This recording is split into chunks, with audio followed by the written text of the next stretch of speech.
Welcome, how are you to This Much Is True. I'm Mark Manning and I'm here on October the 6th, 2024, a Sunday, and I'm just in out of the wind and rain. I'm not sure what degrees it is, but it's a bit on the cold side. I'm supposed to have a hook apparently, and that way you'll stay and the algorithm grows. I was looking today at some instructional videos as how to retain. But if you're gone now, goodbye, because this ain't your usual slick commercial thing. No, I just want to talk to the few people that like this. So how are you? I'm fresh in from a walk with my beloved wife of many years. Is this mic going in? So what happened to me today? Well, my daughter announced she has a new boyfriend and he came over to the house. Totally lovely guy. I wish them well. Really lovely guy. When he stood up though, boy, God, he's tall. He's a 6 foot plus guy. And it reminded me of something I read years ago where a girl was trying to make small talk to this really tall guy who was fed up with people remarking on his height. And she said to him, "Hey, what's the weather like up there?" And he said, "It's raining," and spat on her head. Oh, well, yeah. Why did the accountant cross the road? To bore the people on the other side. Oh, it's time for one of these again. You can tell I've put a world of preparation into my show, but I was looking at these how to do it today because video is growing as regards podcasts in a big way. You know, there's these amazing ones that have been around for years like Joe Rogan, and then more recently a diary of a CEO with a chap, can't remember his name, Richard Bartlett, is it, of Dragon's Den. He's a slick kid. He's got everything going from that guy. But you know what I noticed? I really couldn't be arsed in the camera angle jutting every 5 seconds. And changing and slick little effects coming up every, maybe to a certain hive mind it appeals. But as I looked at it, I went, hold on a second. If I haven't got the kit, I certainly would be able to get the kit capable of doing it. But would I want it? Would you really want all gimmickry, which is what it amounts to? And I can see where it looks slick, but it also is quite distracting. Do you know what I mean? Years ago I was on a radio station and I loved some of my jingles, as you can tell. And I would insert them just before, on the beat of the music, because it sounded really cool. But the station manager came in one day and he said to me, "You like those jingles, don't you?" And I said, "Yeah, it sounds great, doesn't it?" He says, "Well, I think you've become a little bit jingle happy. Will you tone it down, Marco?" And I did, and I could see what he meant, because I might have been getting off on it, but I'm not sure, A, the listener was, and B, whether the listener cared. So I use a piece of kit. I can't show it to you. Well, I can, but I'm not going to pull at my camera. And it's called a Rodecaster, R-O-D-E, Rodecaster. And it is very sophisticated. For what it does, it is a studio. Nigel, you'd like this. But it's a studio that's condensed. It's all... This thing can take... I won't boys on their toys. It can take 4 microphones. It can handle telephone calls through Bluetooth as well as conventional. And you can run cameras off it. You can... speaking of cameras, though, it apparently has a new version called a Rode Video or something. And that allows you camera switch. So you can have a few cameras here and you'll get all these cool angles. I don't know. It doesn't necessarily mean the death of audio podcast as well, God forbid. In fact, I appeared, again, that sounds very biblical, on the Richie Allen show, which is it's got quite a substantial audience. a few months ago. And Richie has good connections, especially when it comes to tech. And recently he tried, because he was, Richie is clever. He knows what direction everything's going in. And he'd heard, video is where it's at, YouTube is where it's at. So he was able to get all the bells and whistles and special cameras and all. Don't worry, guys, and come to the end of this. But after a week or two, he just went, as only Richie can, "It's not for me. I don't like it. Look, it's just not working for me. I have a face for radio, and that's the end of it." You'd kill for some of this gear. He had a few of these knocking around, these kind of Canon cameras, which are quite sophisticated. If you ever go to Scary Era on YouTube, SCARY, and then EIRE, and go the Hellfire Club, Mark Manning, you'll see me doing a bit of a talk about the Hellfire Club, and it's recorded on this. And again, Nigel, the audio on it isn't that great. Like, this is really good audio. But I think you'll agree, if you do look at it, it's pretty pin sharp. This camera here, no, I'm not going to bore you with more boys and toys and tech stuff. Used to be a show, used to come to Ireland once a year, called Big Boys Toys. That seems to have gone off the market altogether. What can I talk to you about this week? What's in my news? Well, I'm taking over on the voiceover front. That continues. There's a chance, and you will not be excluded from this, that I will, and I'm not depending on it, by the way. This is just like my disclaimer. I have been contacted by an organisation who already host some serious paranormal podcasts along those lines anyway, both in the UK and US. I think it's hosted in the US. And if the Marco gets on that, it'll be like a hobby for me, because if you've listened to me before, I am kind of fascinated by that. I said kind of, again, I've been trying to wean myself off the kindest. And it would mean, rather than try and grow an organic audience, which I'm doing here, I'm taking the internet world by cam. This would already have ready-made. And again, a lot of it would be American-based, so there'd be a big Irish-American following, I'd say, if I get the formula right. They've been in touch with me, and I don't know any more about it, whether they get in touch with me again or not. But if it happens, I will let you know.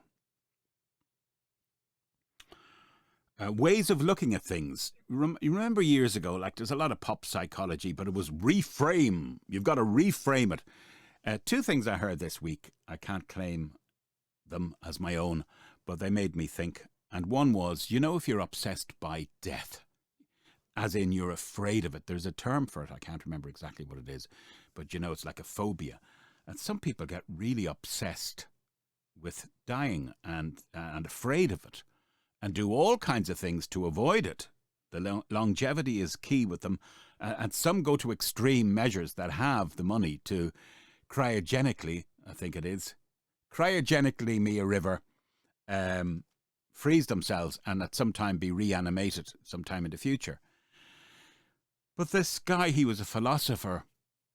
I think his name is McGill Christ. Very interesting and a nice man. Made the point, as did Freddie Mercury, in the song "Who Wants to Live Forever?" So if you're obsessed with dying, can you imagine if somebody said to you, okay, fair enough, that's not going to happen. Instead, you are going to live forever. Now, I don't know about you, but I always reach a point where I get rightly just cheesed off, no matter what it is, and I want out.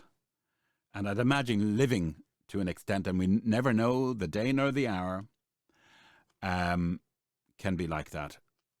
So why get all obsessed by it? Just realize that maybe your time has come, and that's it. My work here is done. I no longer need to be around. And you go. And, hopefully maybe there's a bit of a lead up to it, and all your loved ones are around the bed going, cheerio! See ya! Best of luck! So yeah, I wouldn't want to live forever. And if I was cryogenically freezed, I mean, what the way AI is going these days, let's say they reanimate you for the laugh, and you are in the 24th century or whatever, and you're surrounded by robots and they don't want you. You're redundant and you just become this plaything and you're going, please, fucking kill me. Just get rid of me. So that could happen as well. So that was one reframe. And the other was, it was a health podcast I was listening to. Apparently, glucose is, what causes a lot of heart disease. Don't start me. And other kind of inflammations as well. And a way to keep that at bay is before you do have anything that's carb related, the key, let me just freeze frame that for a second. The key drivers of inflammation are the following: sugar, processed food, and vegetable oils. If you can kind of keep those at arm's distance or cut down on them drastically, the likelihood is you will cut down on your inflammation, which in turn is a way of avoiding heart disease and cancers and all kinds of everything apparently stems from inflammation. Anyway, why did I do that? Why did I segue? Yes, so anyway, it was about bad food. And this lady, who's a bit of an expert, was saying, actually to Richard Bartlett on Diary of a CEO, her name, I can't remember her second name, was French, Jessica's her first name. And she said, look, when I get parents that say to me, you don't know what it's like, it's pester power, I have to give in. I give the kids the bad related sugar-based food. They want their Cocoa Pops. They're not happy to take eggs or some kind of nutrition, protein in the morning. They pester me. They annoy me. I'm busy. I've got a life to live. I'm trying to get to work. They pull at my clothing. You don't understand what it's like. I have to give in. And this lady, Jessica, said, well, imagine if they were begging you for cigarettes. Would you give in? Obviously not. And she said, well, you know what? Sugar over the long haul is going to be as detrimental to their health as cigarettes, probably more so. Again, a reframe. I'm coming into, I'm over 2 weeks off the drink, and I don't miss it. I don't miss it at all. And my wife loves her red, and so do I. But I just came to the point where it's just like 1 or 2 is fine, but a third glass, you start getting into what I it's almost akin to sucking on a teat or a tit. And I was going, that's fucking not for me. Excuse my language, by the way. Don't want to upset people. Some people don't like bad language, but for me it's very au natural. I don't use the C word if I can help it, you bunch of knuts. See what I did there? But everything else is pretty much go. Oh, have I anything else to report to you? Daughter number 2 is still ensconced in New York and loves it. Thriving over there. And it is great these days that you do have FaceTime. And I had a good chat with her and she just looks so happy. She really just looks happy. And that's all I want for any of them, happy and healthy. And I said to her, you're coming back in April. Do you think, you think you're going again? Because this is her second time there. She's only 23. She went to 21 and basically never wanted to come back for a while. It suits her. The States suits her. And good luck to my best friend Stephen as well, who's flying as we speak to Chicago and then on to Seattle for work purposes. I'm only back, as you might remember, a few weeks myself from New York. And yeah, she loves it. But she said to me, no, Dad, I think when I come back in April, that's me for a while in America. She says, I do miss you guys. And I said, will you probably go to London? And she said, yeah, I might go to London. But if I get a good job in Ireland, I kind of good luck at that because it's so hard. She said, I might be very happy in Ireland. But Ireland is quite good when you have a few bob, as they say. I'm not going to get started on politics. Let me just say to you, I hate it politics from the get-go. And I remember thinking when I was a young man and a teenager, I remember, why do my parents get obsessed with politics? And now you realise, as you get older, why they get obsessed and annoyed with politicians. Especially because they become your they become your peers, if you like, people you can relate to or not relate to. You can say, what a wanker, basically. What are you fucking playing with the budget? I mean, they've given 9 million towards special little pouches that can, that the pupils can put their mobile phones in as storage during their school hours to keep them away from the mobile phone. Right? So they get a special little pouch. I don't know whether it charges the phone or what it does, but it's secure until going home time. 9 million. 9 million. And we still have 14,000 of our own here unhoused. This is me going off on one. And 4,000 of those, I think, are children, if not more.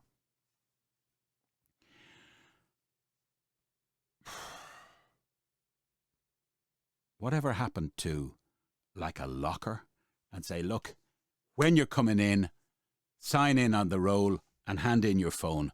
There's a locker. Your phone is going to be safe and sound until going home time. Then we will hand you your frickin' weapon of choice, be it Android or Apple, whatever. Meanwhile, fuck off, learn your lessons, and I'll see you at 5:30. Oh, no, but we need a special pouch, you see.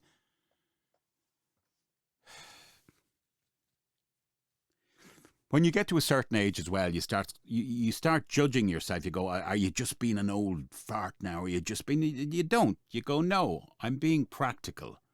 No nonsense. That is the problem these days. There's a lot of nonsense indulged in. There's a lot of nonsense. And largely when you get to the root of it, it's about probably controlling you. So you've got... sometimes people say, well, you can't open your mouth anymore. You can open your fucking mouth. You can open it. Open it. Right? And if somebody's got a problem with it, it really is their problem.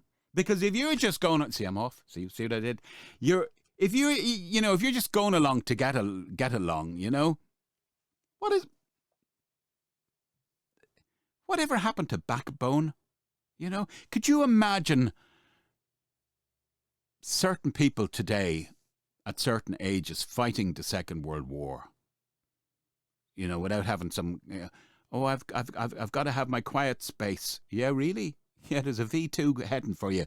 Here's your quiet space. I don't want to really go there because there is a lot happening, as we know, in terms of brinkmanship. There's no one at the wheel anymore.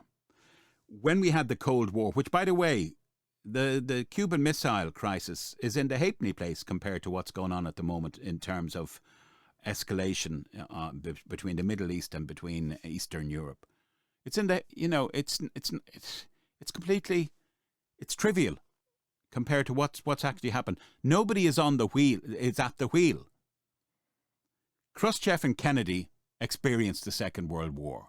They were old enough to have served in it. They knew the horrors of war. Not these fuckers. Not these tools that are in, and they're not the sharpest tools, are they? And their tools are more way than one. No, these are playthings. They are putty in the hands of very irresponsible people. And they are playing with all our lives as I speak to the few people gathered in my name. I always say that. The Bible thumpers will be going, you can't compare I'm not. Which reminds me, talk about comparing yourself to God.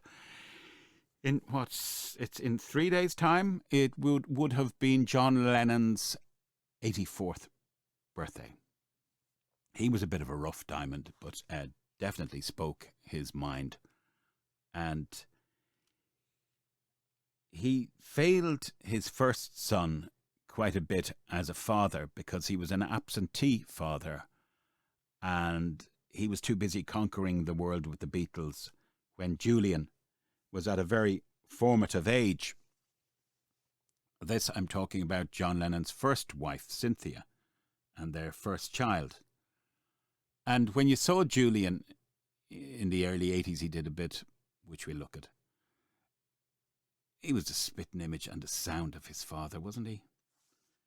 And I remember reading, it's up here somewhere, Cynthia's book.